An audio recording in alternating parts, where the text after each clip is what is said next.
It's a fundamental point. Maybe people, at least as a first step, need to become bilingual because we still have different languages we need to recognize. So the CFO folks need to learn how to talk sustainability. The sustainability folks need to learn how to talk finance. Integrated reporting is a way to show how these are related to each other. Again, progress has been made. I mean, as you said, historically, both on the investor side, you had the portfolio managers that kind of dealt with the CFOs and the CEOs, and then you had the proxy voting, ESG people, that were kind of dealing, on the sustainability side.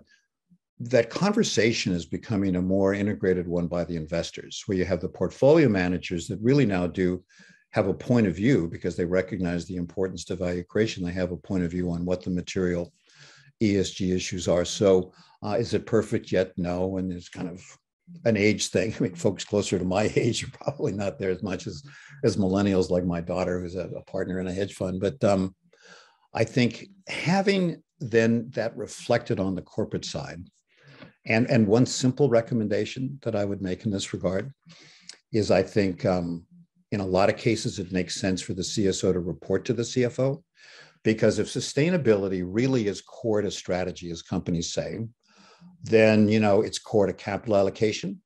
You need to have the same quality of data on your sustainability performance as you do for your financial performance.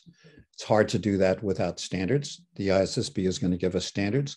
People that know how to implement standards, how to establish the appropriate internal control and measurement systems are CFOs. So I think if you bring, kind of functionally the finance and that sustainability functions together, it's going to enable the kind of data that you need, and it's going to tie much more closely into strategy and the capital allocation. And I think we're still, again, at the early stages on that.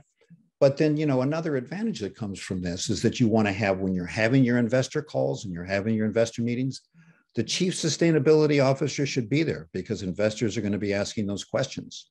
And it's not like you just flip the sustainability question to the sustainability person. Some maybe they answer, some the CFO answers, but because the sustainability people have a much better pulse than the finance function does on the company's other stakeholders, which I think are important, because as we know, things that stakeholders care about today that investors may not, that can change very quickly.